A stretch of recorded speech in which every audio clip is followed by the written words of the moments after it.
Hello friends, எல்லாருக்கும் வணக்கம். Welcome back to my channel Abi's happiness. இன்றைக்கி அபீஸ் ஹாப்பினஸ் சேனலில் லஞ்ச் பாக்ஸ் சீரீஸ் எபிசோட் 6ல் ரொம்ப சிம்பிளாக செய்கிற பூண்டு சாதமும் அதுக்கு சைட் டிஷ்ஷாக எக் ரோஸ்ட்டு தான் பார்க்க போகிறோம்.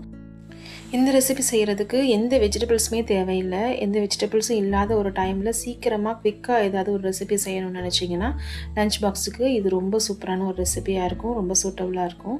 இதுக்கு ஃபஸ்ட்டு பூண்டு சாதம் செய்கிறதுக்கு ஒரு அகலமான பாத்திரத்தில் கொஞ்சம் எண்ணெய் விட்டு ஒரு அரை ஸ்பூன் சோம்பு போட்டுட்டு ஒரு பொத்து கருவேப்பிலை, அப்புறம் ஒரு 4-5 பச்சை மிளகா கூட போட்டுக்கோங்க. அது நல்லா பொரிஞ்சதுக்கப்புறமே இந்த மாதிரி வெங்காயத்தை குட்டி குட்டியாக எவ்வளோ குட்டியாக கட் பண்ண முடியுமோ அவ்வளோ குட்டியாக கட் பண்ணி சேர்த்துக்கோங்க. இது நல்லா நீங்கள் எண்ணெயிலேயே வதக்கி விட்டுக்கணும். ரைஸோடு நீங்கள் இதை மிக்ஸ் பண்ணும்போது அந்த வெங்காயம் இருக்கிறது தெரியக்கூடாது, அந்த அளவுக்கு நல்லா வதக்கிக்கோங்க. இந்த மாதிரி டிரான்ஸ்பரண்ட்டாக ஆகிற வரைக்கும் ஒரு 2 to 3 மினிட்ஸ் வதக்கிட்டு இந்த டிஷ்ஷோட ஸ்டார் இன்க்ரீடியண்ட்டான பூண்டை சேர்த்துக்கலாம். இன்றைக்கி நான் ஒரு 15 பல் குட்டி குட்டியாக இருக்க பூண்டை தோல் எடுத்துகிட்டு இந்த மாதிரி தட்டி வச்சுருக்கேன். இதை இப்போ நம்ம வதக்கி வச்சுருக்க வெங்காயத்தோடு சேர்த்துட்டு நல்லா மிக்ஸ் பண்ணிவிட்டு இந்த டிஷ்ஷுக்கு தேவையான உப்பு, அப்புறம் ஒரு 1/4 ஸ்பூன் மஞ்சத்தூள், ஒரு 2.5 ஸ்பூன் மிளகாத்தூள் சேர்த்துக்கிறேன். நான் எனக்கு கொஞ்சம் காரம் ஜாஸ்தியாக வேணும், நான் ஸ்பைஸியாக சாப்பிடுவேன்றதுனால இவ்வளோ மிளகாத்தூளோட இவ்வளோ மிளகா ஆட் பண்ணியிருக்கேன். உங்களோட ஸ்பைஸ் லெவலுக்கு தகுந்த மாதிரி அட்ஜஸ்ட் பண்ணிக்கோங்க. இப்போது ஒரு அரை ஸ்பூன் வீட்டிலே செஞ்ச கரம் மசாலா ஆட் பண்ணிவிட்டு இந்த பவுடர்ட் மசாலாலாம் இந்த வெங்காயம் அண்ட் பூண்டு கூட கம்பைன் ஆகிற அளவுக்கு நல்லா மிக்ஸ் பண்ணி விட்டுருங்க. இப்போ நான் சாதம் ஏற்கனவே செஞ்சு நல்லா ஃபேனில் ஆற வச்சுருக்கேன்.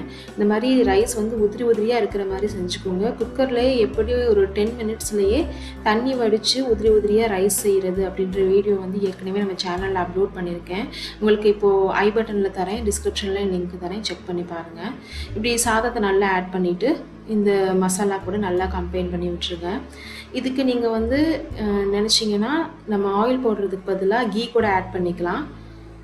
ஸ்மெல்லும் நல்லாயிருக்கும், டேஸ்ட்டும் நல்லாயிருக்கும். அது மாதிரி இன்னொரு கஸ்டமைசேஷன் என்னென்னா, நீங்கள் இந்த அரை ஸ்பூன் கரம் மசாலாவுக்கு பதிலாக எண்ணெயிலே நம்ம ஹோல் கரம் மசாலா, பட்டை, கிராம்பு இதெல்லாம் கூட போட்டு செஞ்சுக்கலாம். பட் இப்படி செஞ்சிங்கன்னா மசாலா சீக்கிரமாக இறங்கும். ஏன்னா நம்ம ரைஸை போட்டு நம்ம வேக வைக்க போகிறதில்ல, ஏற்கனவே வெந்த ரைஸை போடுறதுனால நீங்கள் கரம் மசாலா பவுடரை ஆட் பண்ணிங்கன்னா அந்த பவுடர் ஸ்பைசஸாக ஆட் பண்ணும்போது எல்லாமே சீக்கிரமாகவே ரைஸில் ஏறிடும். ஸோ நல்லா கம்பைன் பண்ணிவிட்டு ஒரு 3 மினிட்ஸ் லிட்டை க்ளோஸ் பண்ணி நல்லா அந்த மசாலாலாம் சாதத்தோடு மிக்ஸ் பண்ணுற மாதிரி வச்சுட்டு இப்போ லைட்டாக ஒரு ஸ்டிரர் கொடுத்து எடுத்திங்கன்னா நம்மளோட சூப்பர் டேஸ்டியான ரொம்ப ஈஸியான பூண்டு சாதம் ரெடி ஆகிடும்.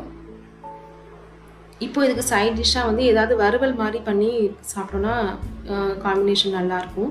இன்றைக்கி நான் ஒரு முட்டை வறுவல் தான் செய்ய போகிறேன். அதுக்கு ஃபஸ்ட்டு மசாலா ரெடி பண்ணிக்கலாம். ஒரு கிண்ணத்தில் கொஞ்சம் மஞ்சள் தூள், கொஞ்சம் உப்பு, கொஞ்சம் காரப்பொடி, கொஞ்சம் சாட் மசாலா ஆட் பண்ணிக்கிறேன். சாட் மசாலா ஆட் பண்ணிங்கன்னா சூப்பராக இருக்கும் டேஸ்ட்டு. சப்போஸ் உங்கள்கிட்ட இல்லைன்னா நீங்கள் கரம் மசாலாவோ இல்லை வேறு ஏதாவது மட்டன் மசாலா, சிக்கன் மசாலா இது கூட ஒரு பிஞ்ச் ஆட் பண்ணிவிட்டு வாட்ரு விட்டு இந்த மாதிரி நல்லா வாட்ரியாக கன்சிஸ்டன்சிக்கு ரெடி பண்ணிக்கோங்க. ஏன்னா நம்ம இந்த பாயில் பண்ண எக்கில் மேலே அப்ளை பண்ணிவிட்டு நம்ம ஃப்ரை பண்ண போகிறோம். ரொம்ப கெட்டியாக அது பண்ணிங்கன்னா கரிஞ்சிடும். அதனால் இப்படி வாட்டரியாக பண்ணிங்கன்னா ரொம்ப ஈஸியாக கோட் ஆகிடும், உங்களுக்கு கரியாமலும் இருக்கும் மசாலா. இந்த மாதிரி கோட் பண்ணி எடுத்துகிட்டு ஒரு சின்ன தடுக்கா பேன் வச்சு கொஞ்சமாக எண்ணெய் விட்டு நான் கருவேப்பிலை மட்டும் சேர்த்துக்கிறேன். நீங்கள் இஷ்டப்பட்டிங்கன்னா பூண்டு, சோம்பு இந்த மாதிரி எண்ணெய் ஸ்பைஸ் கூட சேர்த்துக்கலாம். இந்த கருவேப்பிலை நல்லா பொரிஞ்சதுக்கப்புறம் நம்ம மசாலா கோட் பண்ணி வச்சுருக்கோம் இல்லையா எக்கு, அந்த எக்கை இதில் ஆட் பண்ணிவிடுங்க. இது நீங்கள் ரொம்ப நேரம் குக் பண்ணணுன்னு அவசியம் இல்லை. ரொம்ப நேரம் குக் பண்ணிங்கன்னா மசாலாவும் கரைஞ்சிரும். நீங்கள் இப்படி ஆட் பண்ணிவிட்டு இந்த ஃபஸ்ட்டு உள்பக்கம் ஒரு 1 மினிட் இது மாதிரி நல்லா ஃப்ரை பண்ணிவிட்டு அப்படியே திருப்பி விட்டு பேக் சைடும் நல்லா ஃப்ரை பண்ணி விட்டுருங்க. 2 பக்கமும் நல்லா ஃப்ரை பண்ணி எடுக்கிறதுக்கு ஒரு 2 மினிட்ஸ் நீங்கள் எடுத்துக்கிட்டிங்கன்னா போதும். எனக்கு எக்ஸ்ட்ரா கொஞ்சம் மசாலா இருக்கிறதுனால அதையும் நான் அதோட சேர்த்துக்கிறேன். கருவேப்பிலை போடும்போது நல்ல வாசமாக இருக்கும். ரொம்ப ஃப்ரை பண்ணாமல் இந்த மாதிரி எடுத்துட்டிங்கனாலே சீக்கிரமாக சூப்பராக ரெடி ஆகிடும். பார்க்குறதுக்கே எவ்வளோ அழகாக சூப்பராக இருக்குது பாருங்கள். இது கூட ஒரு வாழைக்காய் வறுவலோ இல்லை உருளைக்கிழங்கு வறுவலோ கூட வச்சு நீங்கள் சாப்பிட்லாம். ஸோ இப்போ நம்மளோட எம்மியான குவிக்காக செய்கிற ஒரு பூண்டு சாதமும் அதுக்கு சைட் டிஷ்ஷாக முட்டை வறுவலும் ரெடி ஆகிடுச்சு. இது ரெண்டுமே செம்ம சூப்பரான காம்பினேஷன். வீட்டில் வெஜிடபிள்ஸ் எதுவும் இல்லை டைம் ரொம்ப கம்மியாக இருக்குன்ற டைமில் இது 2 ரெசிபியுமே நீங்கள் ரொம்ப குவிக்காக சிம்பிளாக செஞ்சிடலாம், ரொம்ப டேஸ்டியாகவும் இருக்கும். நம்ம சேனலில் எவ்ரி வெட்னஸ்டே இந்த மாதிரி simple lunch combo recipes upload பண்ணிகிட்ருக்கேன். இந்த மாதிரி ரெசிபிஸ் வேணும்னா கண்டிப்பாக சேனலை சப்ஸ்கிரைப் பண்ணி ஃபாலோ பண்ணிக்கோங்க. தேங்க்யூ.